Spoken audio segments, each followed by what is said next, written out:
तो previous video को continue करेंगे आज। लास्ट हमने क्वेश्चन नंबर 9 देखा था, ठीक है। तो आज क्वेश्चन नंबर 10 देखते हैं टेनिस का।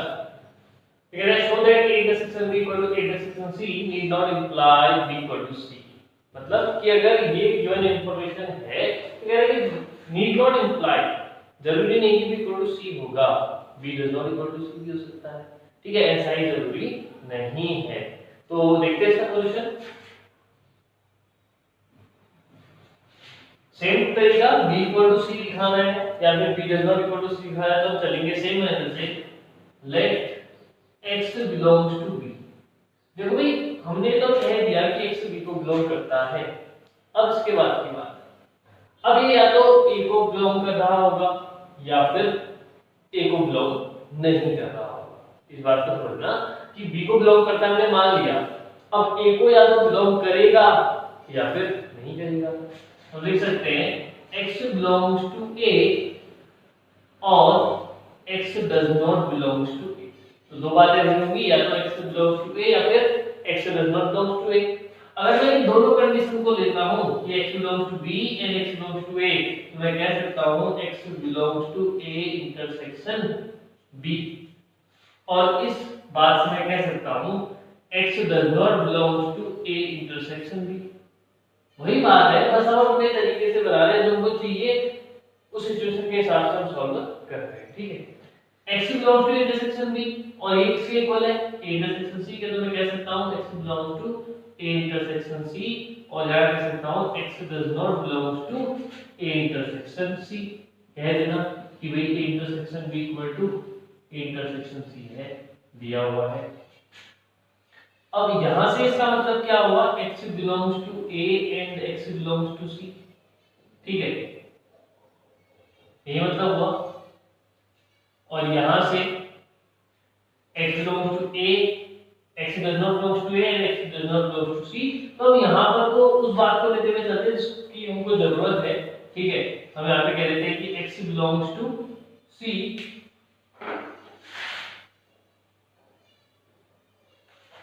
x belongs to c और x does not belongs to c। तो अगर x b को भी बिलोंग कर रहा है और x c को भी बिलोंग कर रहा है तो इसका मतलब b is the subset of c। और x b को बिलोंग कर रहा है और x c को बिलोंग नहीं कर रहा है तो मैं कह सकता हूं b is not subset of c। देखो बात वही है जो अभी तक हम कर रहे थे, थोड़ा सा बस हम सिचुएशन के हिसाब से अपने सॉल्यूशन को ले जा रहे हैं, ठीक है। तो इसमें कंफ्यूज मत होना कि क्या चल रहा है, ठीक है। आप शुरुआत से समझते हुए चलेंगे तो आपको सब समझ में आ जाएगा, ठीक है। तो ऐसे ही similarly let y belongs to c, तो y belongs to क्या कह दोगे a और y does not belongs to a। तो यहां से क्या होगा, y belongs to a and c दोनों को करना है तो a intersection c और यहां से y does not belongs to a intersection c, ठीक है। a intersection c किसके इक्वल है, a intersection b के, तो आप कह लीजिए y belongs to a intersection b और y does not belongs to a intersection b। तो यहां से आएगा y belongs to b और y does not belongs to b। तो y belongs to c था, y belongs to b है तो c is the subset of b और y belongs to c था, y does not belongs to b तो c is not subset of b। तो आप देख सकते हैं दोनों कंडीशन से हमने दिखाया कि या तो b सबसेट होगा c का या फिर b सबसेट नहीं होगा c का। ऐसे ही c is the subset of b या फिर c is not subset of b। तो from both the statement I can conclude that if a intersection b equal to intersection c need not imply b equal to c। इस बात को आप statement form पे लिख लेंगे, ठीक है। अब देखते हैं अगला क्वेश्चन, ठीक है। अगला क्वेश्चन देखना, let a and b be sets if a intersection x equal to b intersection x equal to 5 and a union x equal to b union x for some set x। देखो बार बार मैं वही बात बताना चाह रहा हूँ आपको कि कभी भी आपको दो सेट को इक्वल करना है तो उसको एक दूसरे का क्या दिखा दो, सेट दिखा दो, आपकी बात प्रूफ हो जाएगी। ठीक है, चाहे एग्जाम में कैसे क्वेश्चन आए, बस इक्वल दिखाना है तो आपको एक दूसरे का उसको सबसेट दिखाना पड़ेगा। ठीक है, कि a is the subset of b, b is the subset of a, hence equal to b। तो देखते हैं कैसे करना है। सेम तरीका, let x belongs to a। देखना यहाँ पर कोई स्मॉल x और कैपिटल x है, क्योंकि सेट को हमेशा कैपिटल लेटर से ही डिनोट करते हैं। ठीक है, तो let x belongs to a, तो x बिलोंग्स टू ऑब्वियस है a यूनियन x भी रहा होगा, इस बात में कोई दो राय नहीं है कि x अगर a में है तो x a यूनियन x में भी होगा। और a यूनियन x तो किसके इक्वल है, b यूनियन x के इक्वल है। आप कह देना यहाँ पे क्योंकि दिया हुआ है a union x equal to b union x। अब इसका मतलब क्या रहा फिर, या तो x b को बिलोंग कर रहा होगा या फिर x कैपिटल X को बिलोंग कर रहा होगा। अब अगर x a को बिलोंग कर रहा है और x b को भी बिलोंग कर रहा है तो इन दोनों कंडीशन से मैं कह सकता हूं a is the subset of b। और दूसरी कंडीशन, x अगर a में भी है और x कैपिटल X में भी है तो x ऑब्वियस है a इंटरसेक्शन x में भी रहेगा, फिर कॉमन पार्ट। ठीक है, तो a इंटरसेक्शन x किसके इक्वल है, फाई के इक्वल है।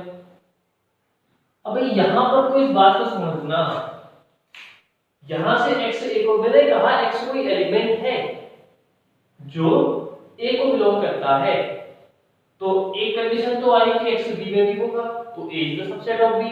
तो दूसरी कंडीशन क्या आ गई कि x i को बिलोंग करता होगा, तो ये कंडीशन यहाँ पर तो पॉसिबल नहीं है क्योंकि x को एक एलिमेंट था जो सेट को बिलोंग कर रहा था, a सेट को बिलोंग कर रहा था, बट यहां से कह दे रहा है क्या, x belongs to phi, so this condition is not possible, क्योंकि हमने माना था कि x कोई एलिमेंट है जो a सेट को बिलोंग करता है।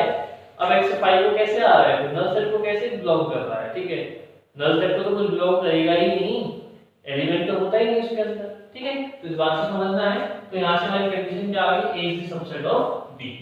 ऐसे now let y belongs to b, अगर y b को बिलोंग करता है तो y belongs to b union x। ठीक है, और b यूनियन x किसके इक्वल है, a यूनियन x के इक्वल है, गिवन लिख लेना ब्रैकेट में a यूनियन x। तो यहां से y बिलोंग्स टू a या फिर y belongs to capital X। ठीक है, तो अगर y b में भी है और y a में भी है तो it means b is the subset of a। और यहां से y b में है, y x में भी है, तो y ऑब्वियस है b इंटरसेक्शन x में भी होगा। ठीक है, तो यहां से तो आया था b is the subset of a, और यहां से b इंटरसेक्शन x किसके इक्वल है, phi के, तो y belongs to phi। Same यहां भी कि भाई y कोई एलिमेंट था जो सेट b को बिलोंग कर रहा था, तो एक कंडीशन से तो आया कि y a में भी होगा तो ऑब्वियस है b is the subset of a। But दूसरी कंडीशन क्या कह रही है, y belongs to phi, which is not possible क्योंकि y एक एलिमेंट है, बट phi क्या होता है, नल सेट होता है, तो उसको बिलोंग नहीं कर सकता। तो this condition is also not possible, this condition is not possible. ठीक है, तो यहां से भी क्या निकल के आया थे, from statement 1, from statement 2, from statement 1 and statement 2 p is the subset of a and a is the subset of b, तो आप कह सकते हैं a is equal to b। ठीक है, समझ आ गई बात। देखते हैं क्वेश्चन।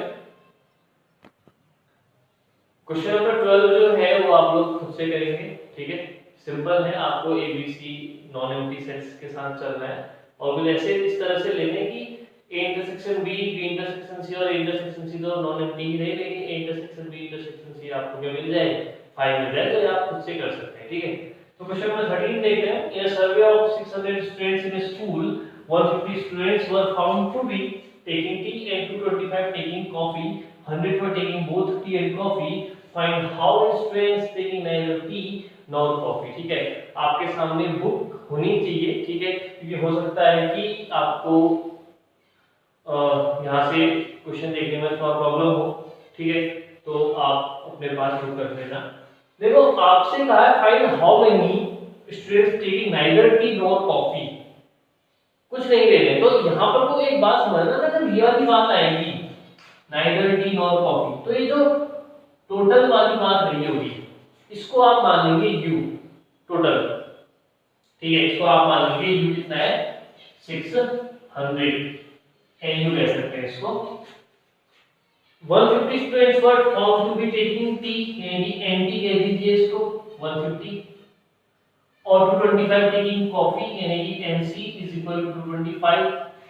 और जब भी बोथ आए, ठीक है, या फिर मैं कहूं एंड आए, एंड अगर आ रहा है तो आप उसको कहेंगे इंटरसेक्शन, तो N T intersection C is equal to 100, ठीक है। एक बार वेन डायग्राम को समझते हैं इसके, ठीक है, टी और कॉफी, टी और कॉफी, टी वाले कितने हैं पूरे 150, कॉफी वाले हैं 225,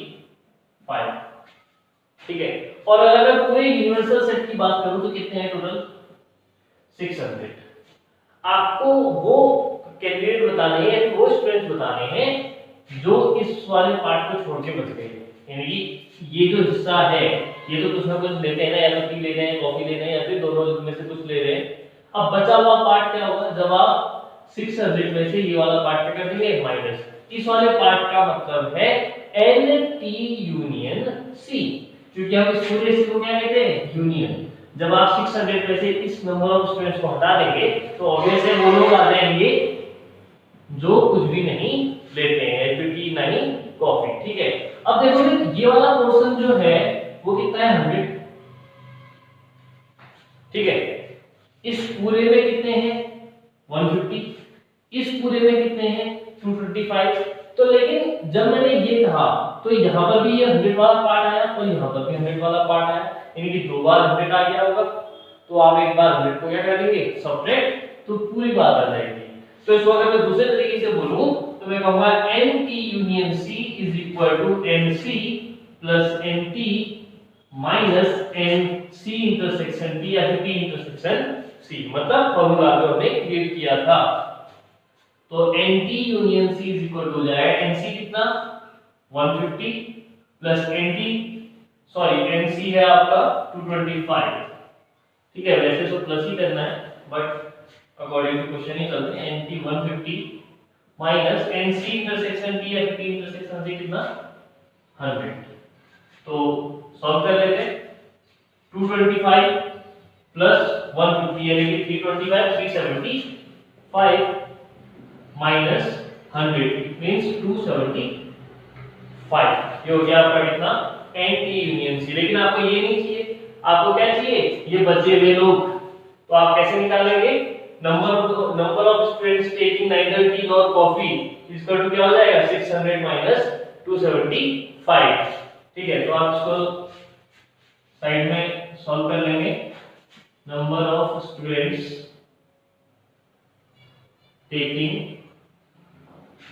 neither tea nor coffee is equal to कितना 600 माइनस 275 मिल जाएगा आपका 325, ठीक है। बन जाएगा। क्या कुछ नहीं किया हमने, पहले यूनियन वाला पार्ट निकाला उसको यूनिवर्सल सेट में से माइनस कर दिया, ठीक है। अब देखते हैं अगला क्वेश्चन। तो क्वेश्चन नंबर 15, क्वेश्चन नंबर 14 आप लोग खुद से करेंगे, ठीक है, इजीली बन जाएगा वो। तो क्वेश्चन नंबर 15 देखते हैं। क्वेश्चन नंबर जो इसका नेक्स्ट पार्ट है, सॉरी नेक्स्ट क्वेश्चन है 16, वो भी आप लोग खुद करेंगे। अगर आप ये समझ जाएंगे तो आप लोग इजीली कर लेंगे, ठीक है। तो क्वेश्चन नंबर 15 देखते हैं। In a survey of 60 people it was found that 25 people read newspaper H, 26 read newspaper T, 26 read newspaper I, 9 read both H and I, 11 read both H and D, 8 read both T and I, and 3 read all 3 newspaper. Find the number of people who read at least one newspaper and the number of people who read exactly one newspaper. अब यहाँ पर एक बात समझना है, at least वाली बात है, ठीक है। एटलीस्ट का मतलब है कि कम से कम एक पेपर तो पढ़ता हो, इसका मतलब वो ज्यादा पेपर भी पढ़ सकता है, मतलब हमने वो लोग बताने हैं जो कम से कम एक तो पढ़ते हो, मतलब वो ज्यादा भी पढ़ सकते हैं। एटलीस्ट का मतलब ना कम से कम एक, ज्यादा भी हो सकते हैं। आपने प्रोबेबिलिटी का पढ़ा होगा, एटलीस्ट और एटमोस्ट। ठीक है, एटलीस्ट का मतलब कम से कम और एटमोस्ट का मतलब ज्यादा से ज्यादा। ठीक है, वो वहां पर 1 दे रहा है, 2 दे रहा है, 3 दे रहा है, वो मैटर करता है। तो यहाँ पे कह रहा है एटलीस्ट 1 न्यूज़पेपर, इसका मतलब है कम से कम एक पेपर तो पढ़ता हो, ज्यादा भी पढ़ेगा तो कोई दिक्कत नहीं है। ठीक है, तो पहले देखते हैं 60 पीपल। तो यहाँ पर 3 पेपर्स की बात हो रही है। ठीक है, तो सबसे पहले हमने दिखाना है कि वो लोग जो सिर्फ एटलीस्ट 1 न्यूज़पेपर पढ़ते हैं। तो सबसे पहले देखते हैं 25 पीपल। देखो इधर सर्वे ऑफ 60 पीपल यानी कि टोटल है। ठीक है, 60। It was found that 25 people read newspaper H, यानी कि NH is equal to 25। ठीक है, 26 read newspaper T, NT is equal to 26, and I is equal to also 26। 9 read both H and I, so NH intersection I is equal to 9, and 11 read both H and T, H intersection T is equal to 11, and T and I, यानी कि T intersection I is equal to 8, and 3 read all 3 newspaper, यानी कि N H intersection I intersection T is equal to 3। ठीक है, अब आपको निकालना है कम से कम एक। ठीक है, तो यानी कि हमको क्या निकालना है, NH union I union T। उसका मतलब क्या होगा कि उसमें जो भी होंगे वो कम से कम एक न्यूज़पेपर तो पढ़ते ही होंगे। तो 60 यहाँ पर तो जो है टोटल नंबर ऑफ पीपल हो गए, यानी आप उसको यू कह सकते हैं। ठीक है, लेकिन यहाँ पर हमको क्या निकालना है, NH union I union T। जो फर्स्ट पार्ट है, तो फर्स्ट पार्ट में आता है NH union I union T। Formula पढ़ा था Na union B union C का, Na plus Nb plus Nc minus Na intersection B minus Nb intersection C minus Na intersection C plus Na intersection B intersection C। तो उसको follow कर रहे हैं, तो बनेगा NH plus Ni plus Nt minus NH intersection I minus Nt intersection H minus Nt intersection I plus NH intersection I intersection T। ठीक है, तो NH है आपका 25 और ये दोनों है 26। NH intersection I -9, NH intersection T ये है आपका 11 और ये है -8 और ये है +3। ठीक है, तो इसको सॉल्व करते हैं।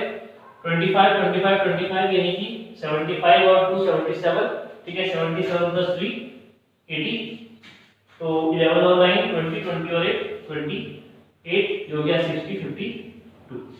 ये यानी कि ये वो लोग हैं जो एटलीस्ट 1 न्यूज़पेपर पढ़ते होंगे।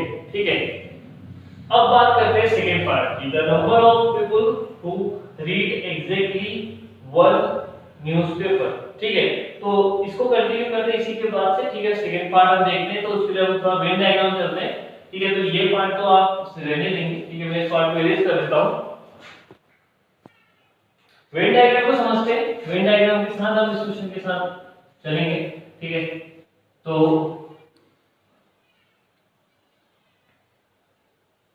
ठीक है, तो टोटल तो हमारे कितने हैं 60। ठीक है, इसके भी खास जरूरत नहीं है। तो 25 26 26 इसको हम मान लेते हैं H T एंड I। अब देखना, इसने कहा वो लोग जो हिंदी न्यूज़पेपर पढ़ते हैं, वे H न्यूज़पेपर पढ़ते हैं, ये कितने हैं 25 और T है 26 और I है 26। ठीक है, चलो एक काम करते हैं कि इसको हम A B C करके डिनोट कर देते हैं। ठीक है, तो ये हमको पता है, तो A B C D E F G। समझता है इस क्वेश्चन को? अब ये समझो कि आपने निकालना क्या है। मैंने इसको दिखा तो दिया A B C D E F और G। अब ये समझो आपको निकालना क्या है। आपको वो नंबर बताने जो एग्जैक्टली 1 न्यूज़पेपर पढ़ते हैं। ठीक है, मतलब से ज्यादा नहीं पढ़ते हैं। तो देखना ये वाला पार्ट जो बाकी दो पार्ट्स में नहीं आ रहा है, आपको ये निकालना है ए, ठीक है, और जो यहाँ दो पार्ट में नहीं आ रहा है सी, और जो यहाँ दोनों पार्ट्स में नहीं आ रहा है वो जी। तो आपको ए, सी और जी की वैल्यू निकालनी है। जो तो ये वो लोग हैं जो सिर्फ एक न्यूज़पेपर पढ़ते हैं, बाकी के दो को टच नहीं करते, ठीक है, बाकी के दो न्यूज़पेपर नहीं पढ़ते हैं। तो देखना, सबसे पहले इसी को थोड़ा सा मॉडिफाई करके लिख रहे हैं। अगर मैं एनएच की बात करूं तो इसको अगर मैं ब्रेक करूं तो ये कौन सी बात है, इस एच के अंदर कौन कौन से अल्फाबेट है, ए बी डी ई। तो मैं इसको कह सकता हूं A plus B plus D plus E, ठीक है। कैसे कहोगे, number of newspaper, number of people who read Hindi H newspaper, वो कौन से हैं 25। और इसको ब्रेक करके कहूं तो इस एच के अंदर क्या क्या है, ए बी डी और ई।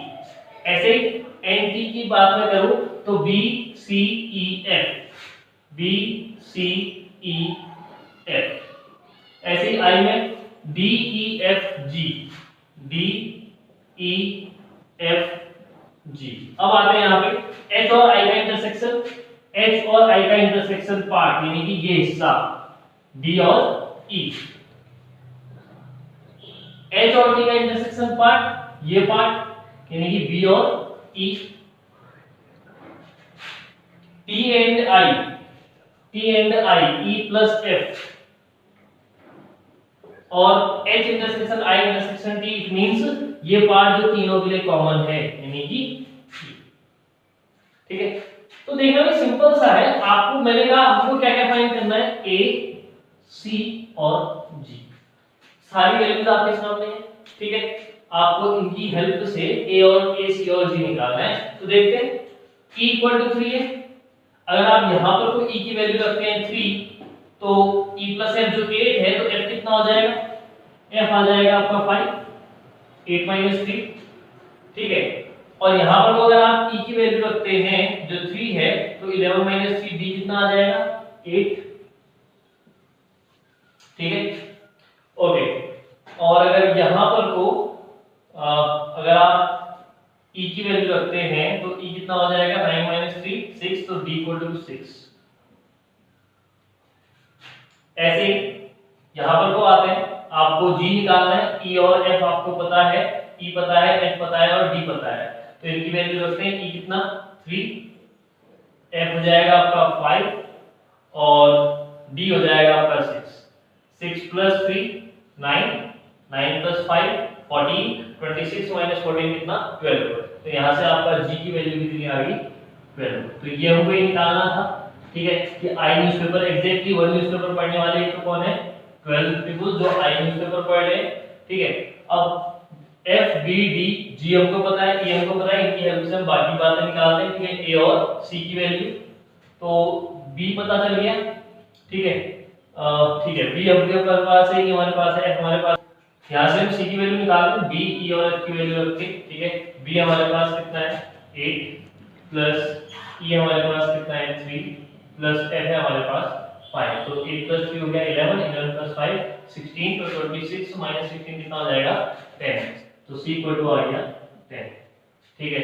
अब ऐसे a हमको चाहिए तो b d और e की वैल्यू रख लेते हैं, b हो गया आपका 8 और d हो गया आपका 6, 14, 14 प्लस 3 कितना हो गया 17, तो 25 माइनस 17 कितना हो जाएगा सीधे इक्वल टू 8, ठीक है। तो ये वो नंबर ऑफ पीपल हैं जो सिर्फ एक न्यूज़पेपर पढ़ते हैं, ठीक है। तो इस क्वेश्चन को समझना काफी सिंपल तरीके से सॉल्व करने की कोशिश की गई है यहाँ पे, ठीक है। अगर आपको कोई प्रॉब्लम होती है तो आप कमेंट सेक्शन में कमेंट कर सकते हैं, ठीक है। और आपको अगर प्रॉब्लम है तो आप इसको दोबारा से प्ले करके देखिए, और जो बाकी के जो अगला क्वेश्चन है वो आप खुद करके देखिएगा, ठीक है। तो यहाँ पर हम ये फर्स्ट चैप्टर फिनिश करते हैं, ठीक है। Thank you for watching.